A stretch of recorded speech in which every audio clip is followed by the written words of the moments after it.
Hi everyone, my name is Natalie DC. Welcome back to my channel. I am a reader, writer, and artist here to talk about books with you, and art, and maybe a little bit of writing. I didn't get to do any extra videos this month, but I am back for my monthly Rainbow Reading Challenge wrap-up video. This month we will be doing a wrap-up of all the yellow books I read in the month of March. Hence my yellow sweater.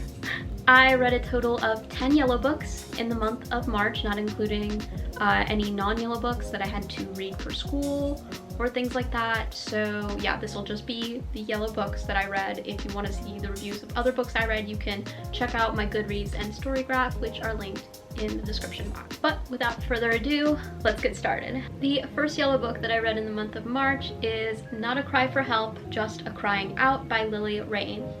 This is a debut poetry chapbook that was actually published by my chapbook publisher, Bottle Cap Press. Little self-promo there. My debut poetry chapbook was also published by them. You can get it in the description box. But this is a debut poetry work by Lily Rain. I actually have the book with me. I purchased it from Bottle Cap Press, so here it is. Beautiful, and it also has a beautiful back as well. And this collection explores family, girlhood, and mental health, all three of my favorite topics to read and write about. So you know I was gonna love this book, and needless to say, I did. I gave it 5 stars. I related to all of these poems so much. It is a very short collection, but it is a mighty one. Each poem is rich with beauty. The verse is just stunning. And again, a very big thing for me when reading poetry is how much I can relate to it, as you might have seen from my other wrap-up videos where I talked about other poetry collections.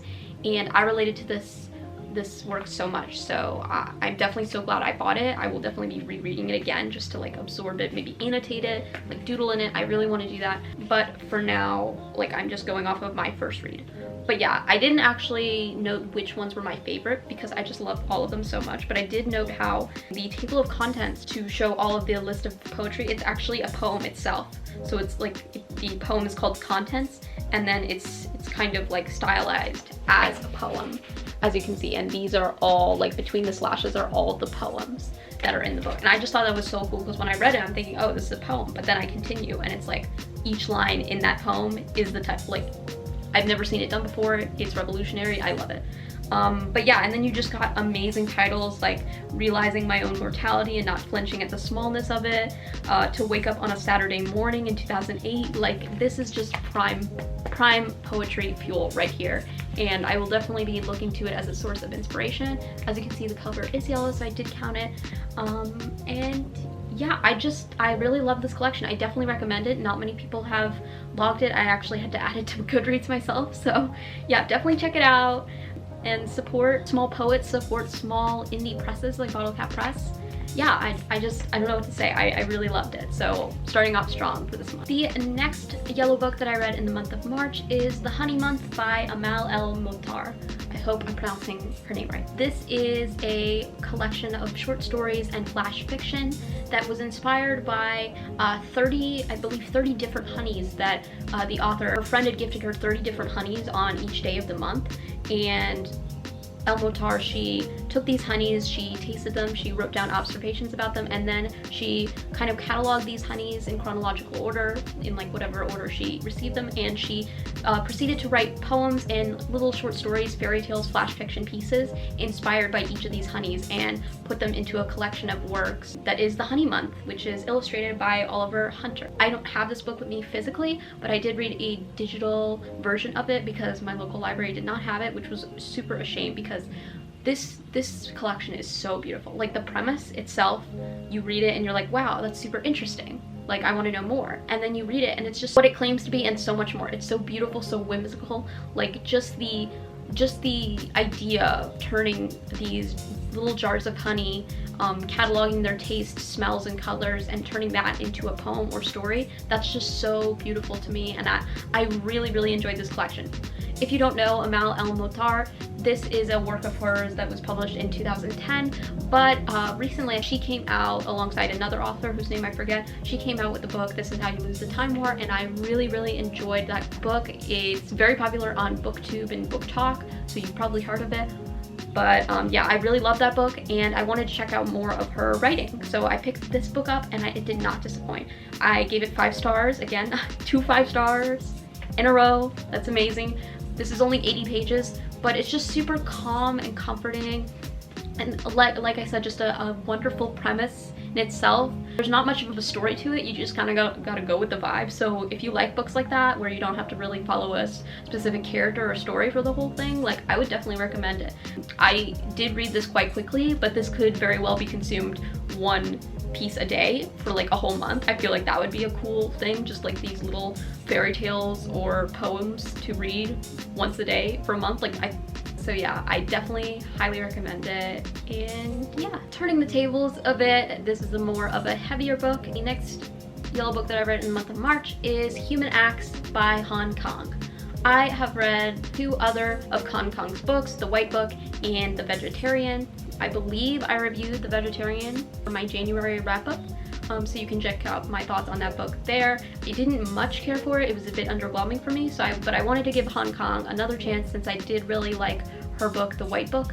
So since this book is yellow, I thought it would be perfect for this challenge. So this is a book that melancholily explores the 1980 Gwangju uprising in Korea through the eyes of several young people living through this horrific event. It's across multiple time spans, different decades, during and after the Gwangju uprising. I don't really feel qualified to speak on what happened during the Gwangju uprising, but essentially it was a horrific massacre of people by the state of Korea. The book kind of explores that sort of fictionally through these characters that Kang has created based on real life people who suffered at the hands of this horrific event in Korea. Kang's prose, as usual, is extremely haunting, and the subject matter, needless to say, is very violent, very raw, and obviously extremely important to the author. This is translated by Deborah Smith, so this is a translated work. While this is an extremely important read, obviously, and I did enjoy Kang's prose, I wasn't as engaged with the story as I would have liked. Many of the stories were slow-paced and therefore very hard to engage with as a reader, and it was kind of very hard to get through, and that's why it took me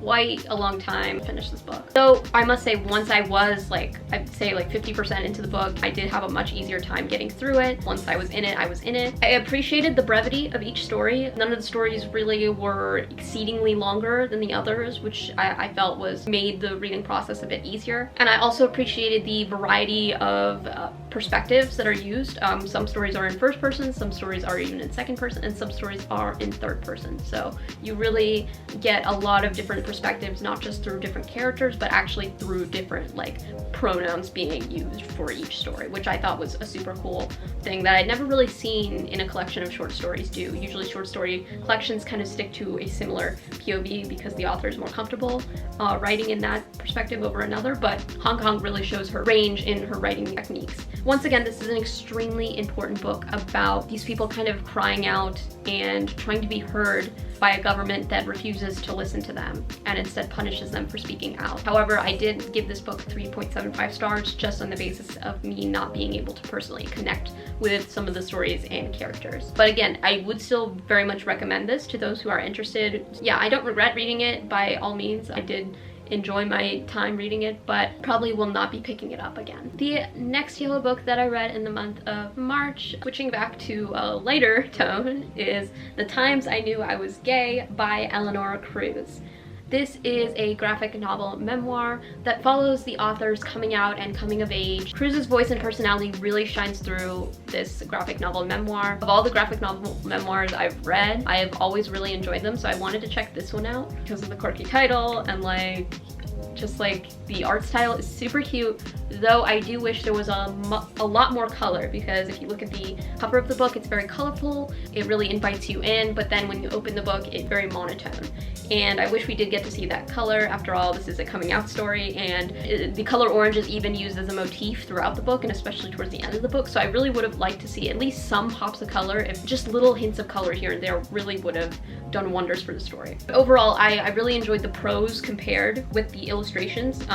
It's not just full comic style, there's actual text at the bottom and top and around the illustrations that really interact with the reader's imagination and the scene that Cruz is trying to paint. And yeah, overall this was a solid graphic novel memoir. I don't think it's my favorite. I did give this 4 stars. I really enjoyed it. I think it's a super wholesome and comforting book that talks about very important topics such as coming out, your representation in general, and yeah, just coming into one's own as a queer woman.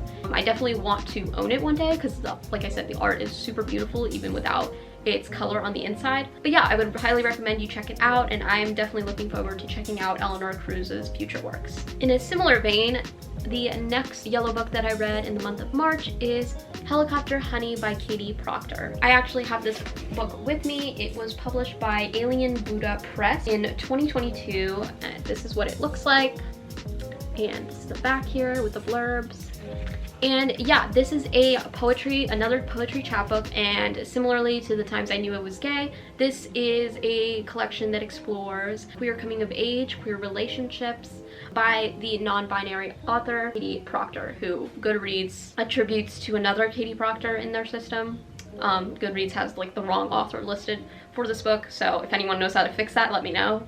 I don't know if I can since I'm not a librarian on Goodreads, but I don't know. It just bothered me that it was being attributed to someone else.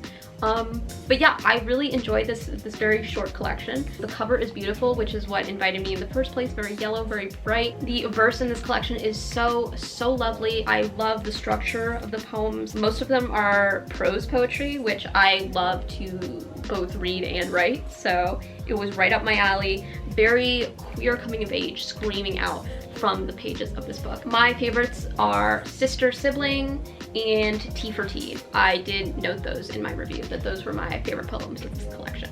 I can't really explain it other than just kind of like it being a colorful, quirky ode to queer coming of age and queer relationships. So yeah, and Helicopter Honey, it might be like sort of a weird title, but it does make sense in the context of the poetry collection if you read it. So I would highly recommend you check it out. Again, support small indie presses as well as small poets as well.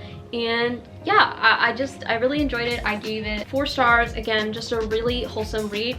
Because the author's non-binary, many of the experiences talked about here were relatable to me, which is of no fault to the author. It's just the story that they told. So I didn't give it a perfect 5 stars simply because like I didn't resonate with the collection as much as other collections I've read. But yeah, I still really enjoyed it. Solid debut poetry chapbook, and yeah, I would definitely recommend it. The next yellow book that I read in the month of March is Beach Read by Emily Henry. This is the second Emily Henry book that I've read. I previously read and reviewed People We Meet on Vacation in my previous video, so I definitely wanted to check out Beach Read as it is yellow. It'd be perfect for this month. And this book did not disappoint me. Even though I liked it, I do admit I liked it slightly less than People We Meet on Vacation. So this book is an emotional exploration of 2 broken writers' lives as they find their way back to one another after they had previously met and had like a small fling in college. A decade or so later, they meet back up because they end up finding out that they are neighbors in this small town. January, she comes because this house previously belonged to her late father, so she's here to kind of clean up the place while gathering inspiration for her next book that she's due to have the draft in to her publisher by the end of the summer. So this book takes place in the 3 months of the summer in which January has to write this book while grappling with the fact that her writer rival, Augustus Everett, is living next door to her. So, you know, shenanigans ensue, and eventually the 2 characters fall in love. That's how all these romances go. Again, I did like this slightly less than People We Meet on Vacation simply because it at times is a lot more melodramatic. That can be probably chopped up to the fact that this book was written prior to People We Meet on Vacation, so that just shows that Emily Henry has probably gotten much more skillful as a writer as time has gone on, which is always a plus. But I still enjoyed this book. I loved, as always, her witty banter, never disappoints. The lively characters, they're very complex characters. There's not just one side to them. They're not very flat. They're very relatable, realistic, and 3-dimensional characters, which I always love. What I didn't like about this book is that, one, you don't see much of Augustus, the love interest. At times, his backstory is info dumped into the narration, which I didn't really care for. Emily Henry, I've noticed, has kind of an issue with info dumping. I think it's less so in People We Meet on Vacation, but in this book especially it was prevalent, as there's a lot of trauma in both of these characters' lives, so at times they'll just go back and forth trauma dumping, and it's like, this is not how conversations work in real life. So yeah, that aspect I didn't like. I would have preferred if this book was dual POV. I know I harp on books all the time for not being dual POV, even though they have two main characters. Really, but wish this book especially was dual POV, because I think we would have gotten much more entertainment and enjoyment out of the story if we got to saw Augustus's like inner monologue. But yeah, that was just my opinion, because Gus was honestly my favorite character of the book, so I did want to see more of him. I also loved Shady. She is January's best friend. We don't get to see much of her either, because Shady lives in a different part of the country, and January, you know, video chats with her and texts her, but we don't get to see much of Shady, though there is sort of like a B plot of Shady like meeting this man who they call Mr. Hatman, I think. Yeah, I would love to see a spin-off where we get to see Shady and Mr. Hatman like fall in love. I think that would have been really cute. So we don't get to see much of her again. I really loved her character, but we didn't get to see much of her. It was mainly just January going on and on about her mom and dad and her terrible life, which, you know, like, she's the main character, of course, but, you know, we gotta spice things up a bit. But I digress. I did enjoy this book.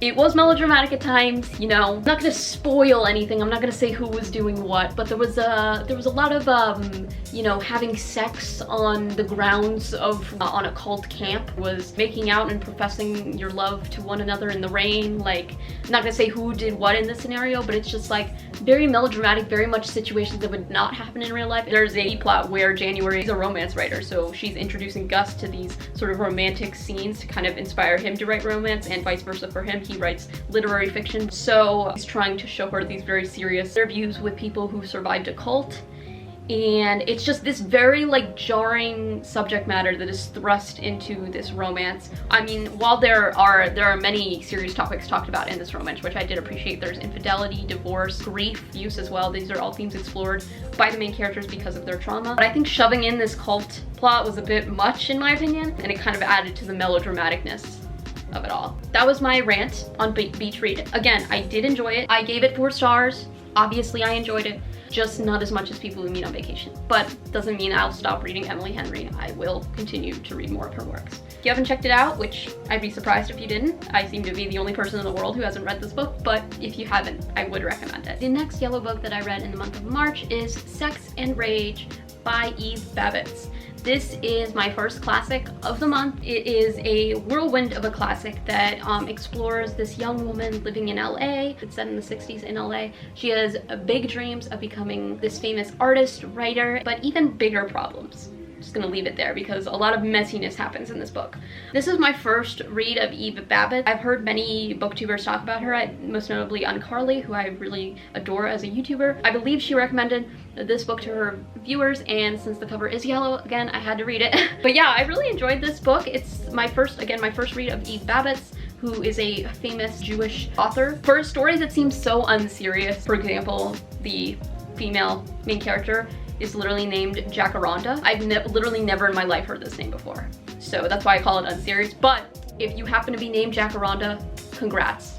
Comment down below and let me know, because I had no idea this was a name previous to reading this book. This novel actually, despite like the unseriousness of the name of the character and like the way she interacts, like the prose itself is very stream of consciousness, which I did really enjoy because I do love stream of consciousness writing. I think it's rambly and fun and just very engaging for my little hamster wheel of a brain. But this book actually tackles very important topics such as dealing with alcoholism, addiction, and burnout as an artist/writer. Jacaranda, I know I just shit on her name, but she does have one of the most explosive and dynamic personalities of a main character that I've probably ever read. She just seems so fun to be around. Like, very messy and toxic to be around, but fun nonetheless, and I would like to be friends with her. Now, I must warn you, if this book sounds very, oh my god, like so much happens, it's gonna be the everything everywhere all at once of women's classics, hold your horses, because let me tell you, nothing happens in this book. Nothing happens in this book. It's just vibes. Vibes all the way as Jacaranda lives out her life in the 60s in LA. That's like the fun of it. Like, I'll give you an idea of what this book is like. It's like reading The Great Gatsby, but if it took place in the 60s instead of the 20s and it was written by a woman. That's what this book is like. And like, I didn't mind it. Like, I like The Great Gatsby, but if it was written in a more contemporary time by a woman, like, that would make it 10 times better. So I did enjoy this. I gave it 4.25 stars. I do admit there's not a lot of sex in this book. There's not a lot of rage in this book either. It's kind of just like Jacaranda dealing with alcoholism while living in 60s LA, trying to make it as an artist writer. But it's still very fun nonetheless. There's not a lot of sex and rage like the title presumes, but it is fun nonetheless. So I did enjoy it personally. But you just gotta kind of warp your expectations before you go into this, or else you will give it bad reviews like some of the people on Goodreads. But yeah, I really love this book, and I will definitely check out more of Eve Babitz's works because I love her writing style. And yeah, this was just overall a really fun read. The next yellow book that I read in the month of March is Shoko's Smile Stories by eunyoung. I hope I'm pronouncing her name right. This is another Korean work that was translated by the translator Sung Ryu. This is an emotional, reflective collection of short stories that explores the lives of various young women living in different time spans throughout Korea. So it is sort of similar to Hong Kong's Human Acts book in that it's like a collection of short stories that follows different people throughout different time spans of Korea, but this one is particularly focused on women throughout this period in Korea. Comments on both personal stories as well as political stories that happen to these characters throughout the country's history. For example, one of the stories references the Sewol ferry incident that happened in Korea in April of 2014, in which a ferry full of high school students sunk. And yeah, it was very much a tragedy, and one of the stories does reference it, and I don't want to spoil, but it does connect to the main character. Just those historical events connected to these fictional women's lives is kind of what you're going into with the story. And I did enjoy how this book doesn't just take place in Korea. Like, we actually get to see people who are living in Germany, for example. A young girl is living in Germany and she is neighbors with this Vietnamese family, and they start connecting. And yeah, I just like, these take place in different parts of the world. It's not just Korea, so it's not really like limited there, but it is primarily focused on young Korean women. This collection of stories does explore very dark subjects such as grief, mental health, and state violence, all while creating very likable and relatable characters using very simple and accessible prose. I really enjoyed Choi eunyoung's writing style, and I think the translation was amazing. I do wish some stories sort of subverted the status quo. A lot of these stories kind of remain monotonous and stagnant throughout their duration. There's not like a big character arc. It's just kind of the characters living their lives. That can be quite boring for any reader. So I do wish some of the stories kind of left with a bit more of an impact instead of just leaving off on sort of like a vague cliffhanger of sorts. Overall, I enjoyed these stories nonetheless. My favorite stories were Shoko's Smile, which the collection is named after, as well as the story Hanji and Youngshu, which is more of like a sort of a romance will they won't they situation, which maybe says why I liked it so much, but I like some of the more serious stories as well. I would highly recommend it. I gave it 4 stars. I'm definitely looking forward to checking out more of the author's works. We're down to the last 2 books. The next yellow book that I read in the month of March is Insert Boy by Danez Smith. I hope I'm pronouncing their name right. This is another collection of poetry. I actually don't have it with me right now. It is what I would describe as whip smart. It's full of heart and loss, and it is about growing up Black and queer in America. The verse in this collection, I have to tell you, is everything to me. I love the structures of each of the poems. I love Danez Smith's writing style. It is so poignant, so raw, like I can't even describe it. You just have to read it. This is a very short collection, but the rhythm and rhyming schemes, it's like you could sing these poems. It's just so, it's the quintessential spoken word poem, but in written form, and it just really speaks to me like on a deeper level. I love the division of poems based on theme. There are different chapters based on different themes of each poem. The incredible titles, they're super long and rambly, but they go into the actual verse of the poem, which I thought was super cool. And there's even a bit of art at the back inside cover of the book, which I don't know like where the art is from, if the author themselves created it and decided to put it in as sort of the back cover design, or if it's some other artist, I'm not sure. But I did enjoy that art style, and I really would have, it really went with the verse itself, and I think it would have been really awesome to see that art incorporated into the collection itself. So that's my only critique really. Overall, this was a perfect collection in my eyes. I gave it 4.75 stars. Nitpicky with the art, incorporation because I would have liked to see more visuals paired with the actual words. But yeah, overall I really love this collection. Even though many of the experiences talked about I couldn't personally resonate with, it still really hit home for me, and it's definitely like the verse itself is definitely an inspiration for me, and I definitely want to own this book one day to kind of read it over and over again and kind of analyze its use of figurative language and structure. As a poet myself, I really connect to unique uses of poetic structure and form and language used in people's poems. So I know I said earlier that I need to resonate with the poetry collection or rate it highly, but that's not always true. This collection really hit it home for me. So 4.75 stars, check it out. You will not be disappointed. And the final yellow book that I read in the month of March is Nick and Charlie by Alice Oseman. If you guys don't know, Alice Oseman is my favorite author of all time. I have read her book Radio Silence probably 5 times, but this is actually the novella sequel to Solitaire. There's a whole Oseman verse in which these characters, Nick and Charlie, Corey, who is the older sister of Charlie, in Solitaire, the penultimate graphic novel series Heartstopper, which has been turned into a Netflix series. I love the Netflix series and I can't wait for season 2, but I'm rambling. This novella specifically was originally published in 2015. It follows Nick and Charlie, who are a gay British couple. They meet in Heartstopper, but Heartstopper timeline kind of overlaps with Solitaire, so hence why this book takes place, I think, a year later after Solitaire, in which Nick, who is a year older than Charlie, he is going to university. So Charlie kind of has to grapple with Nick leaving him while Charlie has to stay at school. This is actually like a prose back and forth dual POV.